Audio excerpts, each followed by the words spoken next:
नमस्कार दोस्तों, PS inspire talks में आपका स्वागत है।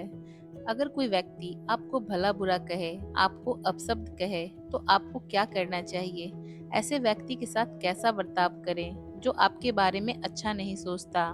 गौतम बुद्ध की ये छोटी सी कहानी आपको समझाएगी कि उन लोगों के साथ कैसा बर्ताव करें जो आपको भीतर से पसंद नहीं करते। आप एक बार गौतम बुद्ध की ये कहानी जरूर सुनिए। गौतम बुद्ध की ये कहानी हमारे जीवन में एक बड़ा बदलाव ला सकती है। हम में से ज्यादातर लोग यही समझते हैं कि हमारे परेशानियों और दुखों का कारण कोई दूसरा व्यक्ति है। हमारे परेशानियों और दुखों का कारण कोई अन्य और दूसरा व्यक्ति नहीं हो सकता है। अगर हम ऐसा मानते हैं कि हमारे परेशानियों की वजह कोई अन्य व्यक्ति है, तो हम अपने स्वयं पर नियंत्रण की कमी और भावनात्मक अक्षमता को अनदेखा करते हैं। ये हम पे निर्भर करता है कि हम दूसरों के द्वारा प्रदान की गई नकारात्मकता को स्वीकार करते हैं कि नहीं। यदि हम नकारात्मकता को स्वीकार करते हैं, तो हम स्वयं के पैरों पर कुल्हाड़ी मारते हैं। तो दोस्तों, आज हम गौतम बुद्ध की इस कहानी से जानेंगे कि दूसरों के द्वारा बोले गए नकारात्मक बातों से कैसे दूर रह सकते हैं। तो दोस्तों, आपको ये कहानी पसंद आए तो मेरे चैनल को लाइक शेयर सब्सक्राइब जरूर कर दीजिएगा। तो कहानी शुरू करते हैं।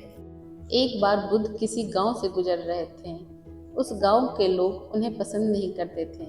उन्होंने बुद्ध को घेर लिया और गालियां देने लगे। सबसे ज्यादा गुस्सा गांव के नेता को हुआ। उसने उल्टे बुद्ध को गाली देना शुरू कर दिया। सरदार बहुत देर तक बुद्ध को गालियां देता रहा, लेकिन कुछ देर बाद उसका मुंह सूखने लगा, जिससे वह चुप हो गया। यह देखकर बुद्ध ने कहा, यदि तुम्हारी बात पूरी हो जाए तो मुझे आगे बढ़ना चाहिए। मुझे आगे गांव जाना है। वहां लोग मेरा इंतजार कर रहे होंगे। यह देखकर गांव का एक आदमी बोला, हम आपका अपमान कर रहे हैं, गाली दे रहे हैं, लेकिन आप जवाब देने की बजाय मुस्कुरा रहे हैं। आप इस पर प्रतिक्रिया क्यों नहीं देते? बुद्ध ने कहा, वत्स, तुम्हें आने में थोड़ी देर हो गई। 10 साल पहले आते तो मजा आता, क्योंकि 10 साल पहले मैं भी तुम्हारे जैसा ही था। यदि उस समय तुम मेरे बारे में बुरा बोलते या मुझे गाली देते तो मैं भी क्रोधित हो जाता। इससे ज्यादा तो मैं तुम्हें गाली देता। संभव है कि मैं शारीरिक हिंसा भी कर बैठता, लेकिन अब मैं आगे बढ़ चुका हूँ।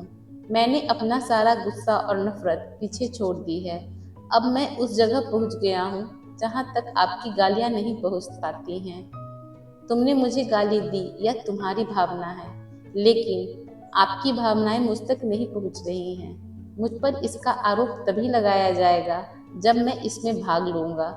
एक बार मैं उन्हें स्वीकार कर लूं, लेकिन मैं आपकी इस हरकत से तटस्थ हूँ, इससे कोसों दूर हूँ। यही कारण है कि मैं अभी भी पहले की तरह शांत हूँ। यह सुनकर सरदार बोला, अरे ऐसा कैसे? मैंने तुम्हें गालियां दी हैं और पूरे गांव के सामने तुम्हें गालियां दी हैं। फिर इसे लेने या न लेने का क्या मतलब? बुद्ध ने कहा, वत्स, मैं कल एक गांव में गया था। वहां लोगों ने मेरा उपदेश सुना। वे बहुत खुश हुए। ग्राम प्रधान मेरे लिए मिठाइयाँ लेकर आए, मुझसे खाने का आग्रह करने लगे।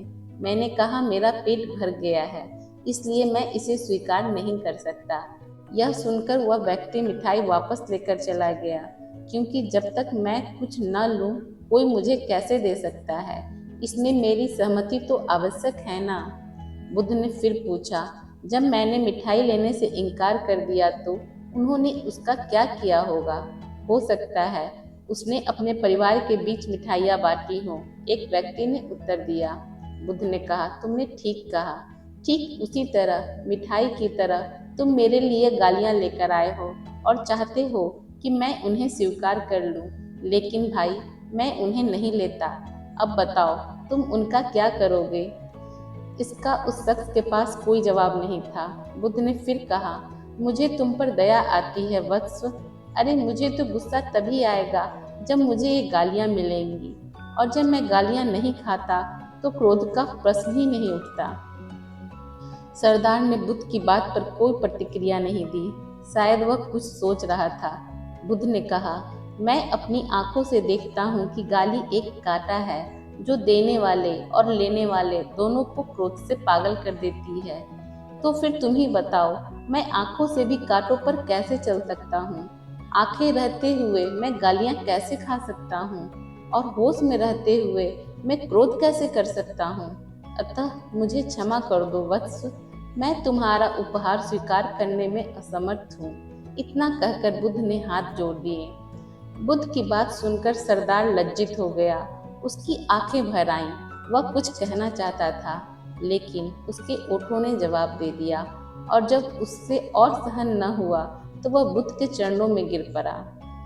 दोस्तों, हम में से ज़्यादातर लोग यही सोचते हैं कि हमारे दुखों का कारण कोई और है, और जब हम इस पर विश्वास करते हैं तो हम आत्मनियंत्रण की कमी और खुद को नियंत्रित करने में असमर्थता को नज़रअंदाज कर रहे हैं। वास्तव में यह हम पर निर्भर करता है कि हम दूसरों द्वारा प्रदत्त नकारात्मकता को स्वीकार करते हैं या नहीं। यदि हम नकारात्मकता को स्वीकार करते हैं तो हम अपने पैरों पर कुल्हाड़ी मारते हैं, और जब हम उसे अस्वीकार कर देते हैं तो घृणा, क्रोध, हिंसा सभी से मुक्ति मिल जाती है। तो दोस्तों, उम्मीद करती हूँ कि आपको ये कहानी पसंद आई होगी।